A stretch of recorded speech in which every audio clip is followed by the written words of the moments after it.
ہم نے ایک ایک سیٹ جو ہے اس کی انالیسس کی ہوئی ہے، ہمیں معلوم ہے ووٹ کہاں سے آیا ہے، کدھر سے آیا ہے۔ 180 ووٹ ہم نے پورا کیا ہوا ہے الحمدللہ۔ پیپلز پارٹی سے آپ ووٹ نہیں مانگیں گے وزارت عظمیٰ کے لیے؟ نہیں، ووٹ دیکھیں، ووٹ مانگنا جو ہے، میں یا ووٹ مانگتا ہوں اپنے حلقے میں، میں تو اپنے مخالف ترین شخص کے پاس بھی جاتا ہوں۔ ووٹ مانگنا ایک کینڈیڈیٹ کا حق ہے۔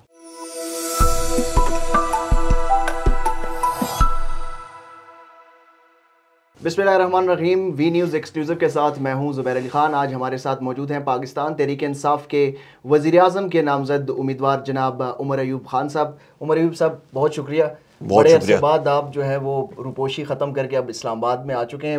روپوشی کے دوران کیسا محسوس کیا، یہ کیسا ایکسپیرینس رہا آپ کا؟ بسم اللہ الرحمن الرحیم۔ سب سے پہلے تو روپوشی کی جو وجہ تھی وہ یہ تھی کہ میرے خلاف اور متعدد پاکستان تحریک انصاف کے کارکنان کے خلاف بوگس کیسز ہوئے ہیں۔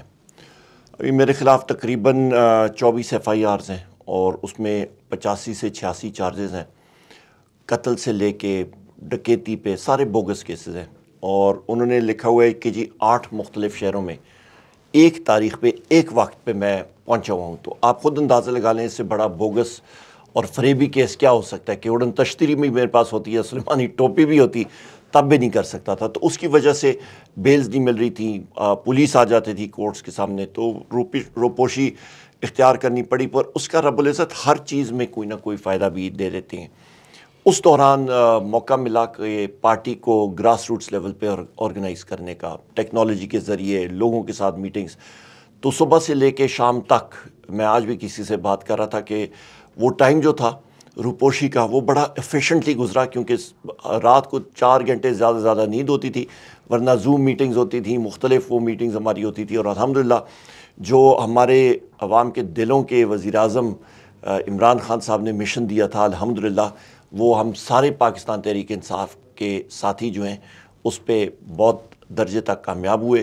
آپ نے دیکھا کہ ہماری تنظیم گراس روٹس لیول پہ تھی، ہماری خواتین کی تنظیم تھی، لائرز ونگ، ISF، ہماری لیبر ونگ تھی، ہماری یوتھ ونگ تھی، ساری ونگز جو ہے اپنا اپنا کام انہوں نے کیا اور گراس روٹس لیول تک گئے۔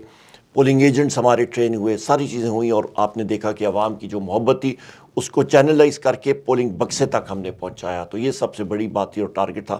اور اب ہر ایڈورسٹی میں، ہر مشکلات میں کوئی نہ کوئی وہ امید کی کرن دیتے ہیں، کوئی نہ کوئی رستہ دیتے ہیں، اور وہ ہمارا رستہ تھا جس کو ہم ساروں نے اویل کیا اور اس سے ہم لوگ کامیاب ہوئے۔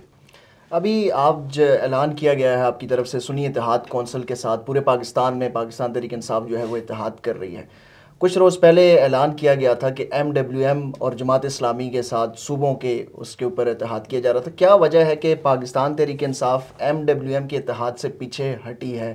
MWM کے جو سربراہ ہیں وہ تو ابھی تک آپ کے ساتھ کھڑے ہیں اور اس فیصلے پہ بھی وہ ان کا جو ہے اعتماد موجود ہے، لیکن تحریک انصاف کو کیوں یہ محسوس ہوا کہ فیصلہ تبدیل کرنا چاہیے؟ نہیں، MWM کے آج ہم لوگ تو خراج تحسین پیش کرتے ہیں اپنے ان الائز کو، ہمارے جو ساتھی ہیں جنہوں نے ہمیں بڑی مشکل ٹائم پہ ہمیں انہوں نے کندھا اپنا دیا کہ ہم لوگ ان کے ساتھ چل سکیں۔ اس پہ MWM بھی ہے، اس پہ سنی اتحاد کونسل بھی ہے، مختلف اور جماعتیں ہیں، اور MWM کے علامہ راجہ صاحب نے خود، راجہ ناصر عباس صاحب نے، انہوں نے خود آج پریس کانفرنس میں بھی کہا کہ خود ہمارا ایک مشاورتی سیشن ہوا تھا کل، اور انہوں نے خود یہ تجویز کی کہ ہم سنی اتحاد کونسل کے ساتھ کریں۔ تو ہم لوگ صاحبزادہ حامد رضا صاحب کو پھر ہم نے فائنلائز کیا بامی مشاورت کے بعد۔ اچھا، خیبر پختونخوا میں تو آپ حکومت بنانے جا رہے ہیں، پنجاب میں اور مرکز میں بھی آپ یہ اعلان کرتے ہیں کہ آپ حکومت بالکل آج دیکھ لیں، آج بھی کچھ گھنٹے پہلے 4 بجے تقریباً اسلام آباد کی 3 سیٹوں کا اسلام آباد ہائی کورٹ نے اسٹے آرڈر دے دیا ہے کہ یہاں پہ فائنلائزیشن آف رزلٹ نہیں ہوگا، اور کمشنر راولپنڈی جو لیاقت چٹھا صاحب ہیں، ان کے انکشافات جو ہوئے ہیں اس کے بعد یہ اور بھی بہت سارے انکشافات ہوں گے۔ ظہیر عباس کھوکھر صاحب ہیں، ان کے چچا صاحب ہیں، ان کے کزن ہیں لاہور میں، ابھی مجھے وہ ثبوت دکھا رہے تھے کہ ان کی ووٹس جلائے گئے لاہور میں جو رائے ونڈ کا حلقہ ہے، اور یہاں پہ تو وہ تو دھاندلی کے سامنے ساری چیزیں آ رہی ہیں، اور مسلم لیگ نون جو ہے وہ دھاندلی کی بساکیوں پہ اٹھ کے ابھر کے آنا چاہتی ہے۔ تو وہ تو دھاندلی کی بساکی جو ہوتی ہے وہ تو بہت کمزور ہوتی ہے، وہ تو سہارا دے ہی نہیں سکتی کسی کو، وہ تو ڈرام کر کے ٹوٹیں گے اور ساروں کے سامنے ٹوٹیں گے اور گریں گے بہت بری طرح۔ پاکستان پیپلز پارٹی کے ووٹ کے بغیر وزیر اعظم تو آپ نہیں بن سکتے، تو کیوں نہیں بن سکتے؟ کیوں نہیں بنیں گے انشاءاللہ؟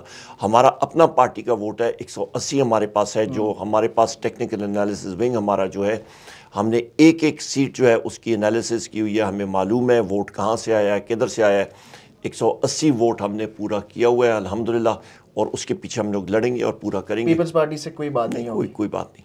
پیپلز پارٹی سے آپ ووٹ نہیں مانگیں گے وزارت عظمیٰ کے لیے؟ نہیں، ووٹ دیکھیں، ووٹ مانگنا جو ہے، میں یا ووٹ مانگتا ہوں اپنے حلقے میں، میں تو اپنے مخالف ترین شخص کے پاس بھی جاتا ہوں۔ ووٹ مانگنا ایک کینڈیڈیٹ کا حق ہے اور مانگنا چاہیے، پر بحیثیت پارٹی الحاق کرنا یا مدد مانگنا وہ نہیں ہے۔ ووٹ تو آپ لاجز میں جاتے ہیں، جو پارلیمانی طریقہ ہوتا ہے، آپ ہر ایک دروازہ کھٹکھٹاتے ہیں، جو ایک جمہوریت کا تقاضا ہوتا ہے۔ تو زرداری صاحب کے پاس آپ جا رہے ہیں ووٹ مانگنے؟ پھر زرداری صاحب لاجز میں نہیں ہوتے، بلاول بھٹو سے آپ ووٹ؟ وہ بھی لاجز میں نہیں ہوتے۔ تو اس کا مطلب یہ ہے کہ پیپلز پارٹی کے اراکین کے ساتھ آپ رابطے میں ہیں؟ ہم لوگ رابطے میں نہیں ہیں، پر ہم لوگ دروازہ ہر کسی کا کھٹکھٹائیں گے، اور ووٹ جو ہمارا جمہوری حق ہے وہ ہم لوگ مانگیں گے انشاءاللہ، ہر ایک آدمی سے مانگیں گے۔